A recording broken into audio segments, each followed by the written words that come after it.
Once again, thanks for joining us, Panda. Why people are calling you Panda? Is that a real name? Pandi, it's Pandi, Pandi. Pandi, Pandi. Yeah, Pandi is not my real name. Pandi all started from a very long distance. You know, this name came through in a way that I was first a musician, a dancer, reggae dancer artist. That that's where I get this name when I was singing as a reggae dancer artist. So I later on turned it as Pan-Africanism because there are some words I will need to give to my people so I can sing it as a music. So I think the best way for me to run this thing, I But should people just would take like people would like to know why you decide to be a Pan Africanist. Yeah, I think that's a very good question that I would love to spread out to people because many people see me talking about Africa, but they don't know the reason behind it, and there's a big reason behind it, my brother. You know, all these things started when I was in Gambia before I even came to Europe. The situation of white peoples in my country is getting me deaf, and I was thinking like, who is gonna stop this? Nobody. The government will not stop it. So who is gonna stop it? Somebody must sacrifice to stop this. So I later on came to Europe. I have an opportunity to come to white man country, and I see the way they treat black peoples. It get me crazy. I tell you, I lose 4 of my best friends in white man hospital, all because they just steal their bloods and their kidneys, do operation to them without their permission, steal all their kidneys, and they leave them to walk on the street without no kidney. So it was so painful to me, you know. I passed through a lot, you know, if I tell you. So that chose me to say, who is speaking for my peoples who are dying in Europe here? Who is speaking for them? Our governments are not thinking about their peoples living abroad. What are they facing? Are they living in a better life? How is white people treating them? Nobody is talking about this. Nobody is fighting for us. When we are outside, we fight for ourselves. And we can win when we are fighting for ourselves. So I said, okay, I must drop the reggae dancehall music. Even if I will be doing the reggae dancehall music, I will do it in a way that it will be a mix up, but it will not be my career. So my career is going to be, I want to stand for black people, not only Gambians, not only my friends, but I want to stand for the whole Africa, the whole African black peoples. So there I took the heart to say, I want to fight for Africa because I lose a lot of my friends, a lot of them. And I see a lot of them, a lot of black people losing their lives in white man hospitals by withdrawing their blood from their body. And I know why. I do my research. So it was all about to better themselves, to kill a black man and better themselves. It was all about that. Yeah. So it hurt me to become a Pan-African, to fight for Africa. The situations in Africa must change. So it led me into this, you know. You say that you fight for Africa, but you always condemn the West, but you live in the West. Yeah. I think that one also is very nice, you know, for people to know because many people just even send me, some people just even send a comment to say, you are fighting the West, but you are still living in the West. This is what I always said, my brother. You can't fight your enemy if you don't know the weakened point of your enemy. You can't fight against your enemy if you don't know your enemy. We don't know them. That's why they always weak Africa, because Africans don't know Westerners.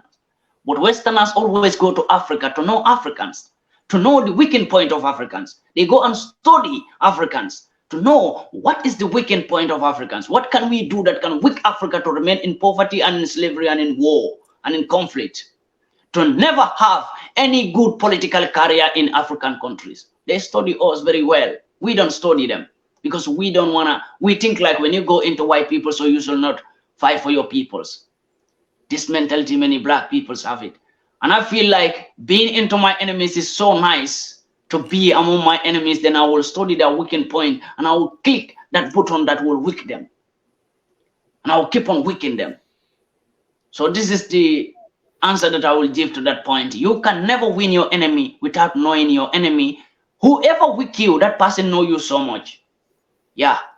Whoever weak you, your enemies are always people who know you so much. So you can never weak your enemy if you don't know your enemy. So we have to be among them and study them and know their weakened point. In this way, we could know what are the strategies that they use on Africa to weak us like this? What are the strategies? So we must also know our own way. Yeah. But the West, they don't appreciate you what you're doing, especially when you're living in their own country, and then you condemning them.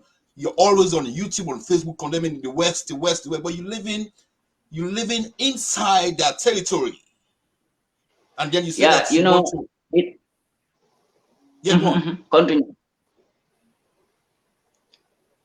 You know, they have this plan like to silence peoples, my brother. But I give all thanks to God.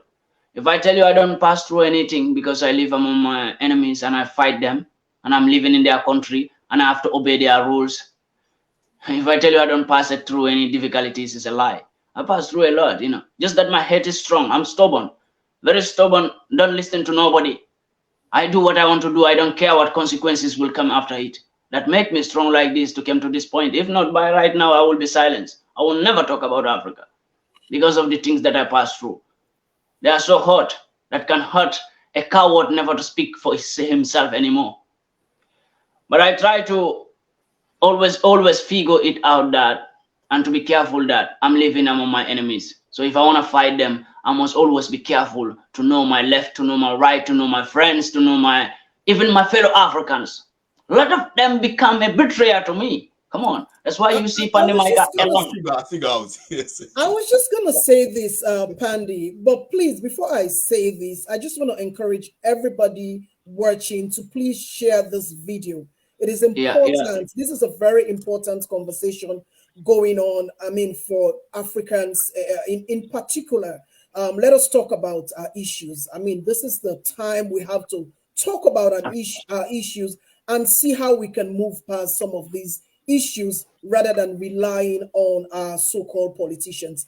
So you talk about, because I was going to ask you how your journey so far in the fight, as a Pan-Africanist, your journey so far. And you just said that you also passed through a lot while in this fight. But I was going to say, do Africans really appreciate you? Because when the white went to deal with the black, they use the black to deal with the black. So how are you putting those thoughts into your mind that I am fighting for the black? But if they want to use anybody against me, they will use my brother against me. So how do you wrap your head around those thoughts and still continue to fight for the black race? Thank you for that question. It's an amazing question. And I will love people who are watching to share this video so that many Africans may learn it, may teach them to love themselves and love their brothers, never to hurt their brothers because they want to please white man. You know, it was all like I passed through a lot in the hand of my fellow blacks. I will not say white man. When you become a Pan-African or you become someone who speak for Africa or you become the mouthpiece of Africa, trust me, no white man will fight you. Your fellow blacks will be the one to destroy you. I've always said it that if I die, white man will not kill me. Don't accuse white man, but accuse my fellow blacks. Because they will be the one to kill me. Because I passed through a lot.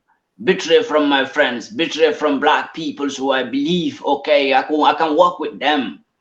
You know, to an extent, it led me to seize my documents. I can no more move. I can no more go nowhere. I can no more fly to any country. I have to stay in one place. That's what they call house arrest. I still have the case filed here. I have to take a lawyer to fight myself because of my fellow black. That's lead me into trouble. You know, who I believe, who just came to me to beg me. He wanna be like me. He wanna be Pan-African. He wanna work with me. He wanna do everything. He was like, so I see it like, okay, I also need someone. I can't fight for Africa alone. I need peoples. Okay, let me test this person. I have never trusted a black man. I always know they will be the source of my problem. I have never wanted to work with any black man, but it was like, okay, let me just give a trial. So that trial turned out to be a bad thing for me. And it was like they give me, like, I need to pay like 11,000 euro. It was cost me that, but I took a lawyer, so all thing was like zero. I don't have to pay nothing because I know I was on the right path. But the person who want to just put me in trouble is my fellow black. But I don't know who he was sent by, who sent him, or somebody just sent him to destroy me. Of course, white peoples. And later on, get another black man who said, he is living in America. He always watch my videos. Okay, I said, thank you so much, brother. That's so good. I don't want to say much story because not to make it more longer, So later on, we catch up, we talk sometimes in WhatsApp. And he was like, I want to know which side you stay in, which side like this. And later on, it turned out to be a threat that somebody sent him to find my address. It turned out to be a threat to me. So I passed through all this. Was arrested 3 times for the videos I made in this journey. My fellow black, my fellow Gambian, I will not mention names, but my fellow Gambian, a public figure who called me to work with him, I said, no, I can't work because you work as a news giver. You give out news, and I can work for you and work for Africa. I can do double work. I have my own platform, and I focus on my journey, on my career. I think it hurt him.